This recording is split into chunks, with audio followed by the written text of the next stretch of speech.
আসসালামু আলাইকুম রহমতুল্লাহ। সম্মানিত আমার দর্শকবৃন্দ, আশা করি সবাই ভালো আছেন।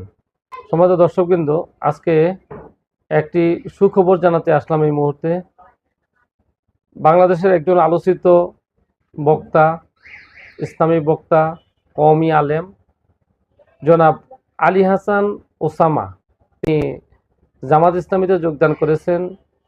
তার একটি ছবি ভাইরাল হয়েছেন।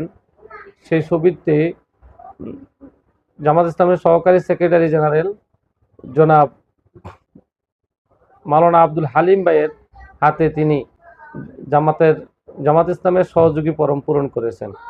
আমরা আবারও বলি আলহামদুলিল্লাহ। এবং তার সহযোগী ফরমটি সহ ফেসবুক, সোশ্যাল মিডিয়াতে প্রচার হয়েছেন।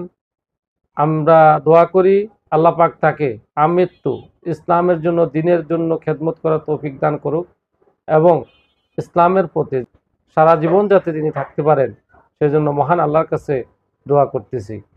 আল্লাহ পাক কবুল করুক। সবাই বলি আমিন। আসসালামু আলাইকুম রহমতুল্লাহ।